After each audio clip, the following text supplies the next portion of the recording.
और मैं कभी छिप के नहीं मिलती हूँ, जब मिलती हूँ तो खुले में मिलती हूँ मन।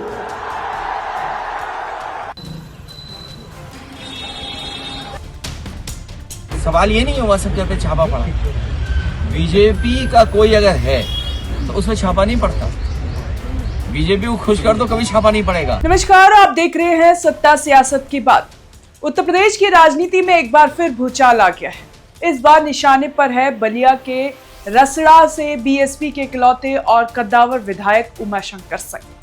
बुधवार सुबह जब लोग चाय की चुस्कियां ले रहे थे, तभी इनकम टैक्स की टीमों ने लखनऊ से लेकर बलिया तक उमाशंकर सिंह के ठिकानों को घेर लिया। लेकिन असली कहानी रेड में नहीं, रेड के बाद शुरू हुई। बसपा सुप्रीमो मायावती, जो अक्सर चुप्पी साधे रहती हैं, वो अचानक मैदान में उतर आई। उन्होंने इस रेड को सिर्फ राजनीति नहीं बल्कि अमानवीय करार दिया है। आज के शो में हम खोलेंगे इस सियासत की पूरी कुंडली।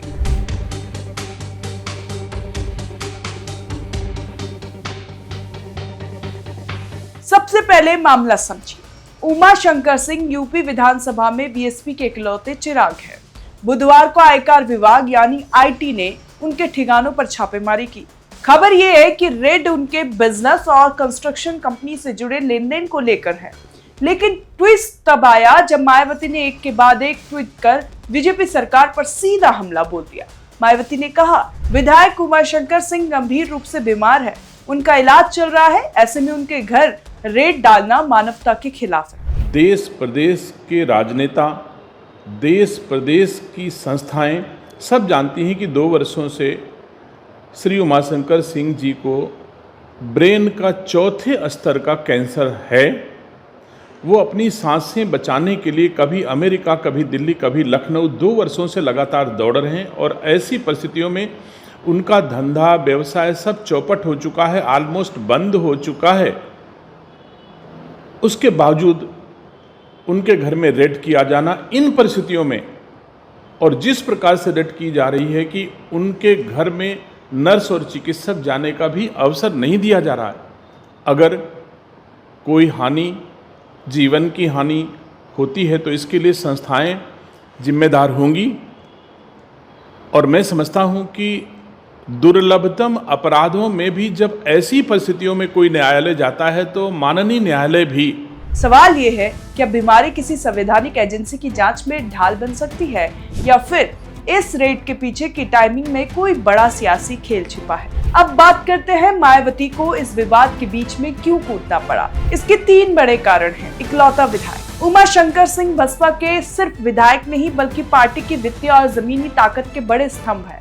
अगर उमाशंकर टूटते हैं तो विधानसभा में बसपा का अस्तित्व 0 हो जाएगा। कार्यकर्ताओं को संदेश, मायावती ये दिखाना चाहती हैं कि वो अपने वफादारों के साथ चट्टान की तरह खड़ी। विक्टिम कार्ड, बीमारी और मानवता का हवाला देकर मायावती ने जनता के बीच भावनात्मक सहानुभूति बटोरने की कोशिश की है। वो इसे दलितों और पिछड़ों के नेता का उत्पीड़न बता रही है।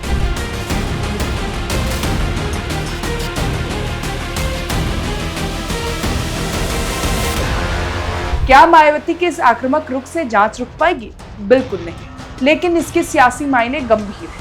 मायावती का ये बयान संकेत है कि अब बसपा और बीजेपी के बीच मौन समझौते की जो खबरें बाजार में रहती थी वो खत्म हो रही है।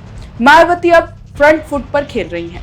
विपक्षी खेमे में ये चर्चा तेज है कि क्या बसपा अब आने वाले चुनाव में बीजेपी के खिलाफ और सख्त रुख अख्तियार करेगी। उमाशंकर सिंह को बीमार बताकर मायावती ने केंद्र सरकार को कठोर और संवेदनहीन साबित करने की चाल चली है। उमाशंकर सिंह पर हुई ये रेड क्या भ्रष्टाचार के खिलाफ 0 टॉलरेंस है या फिर विपक्ष को दबाने का हथियार? ये तो जांच के बाद साफ होगा, लेकिन मायावती की एंट्री ने इस रेड को राजनीतिक जंग में बदल दिया है। एक तरफ कानून अपना काम कर रहा है तो दूसरी तरफ मानवता के नाम पर सहानुभूति की सियासत शुरू हो चुकी है।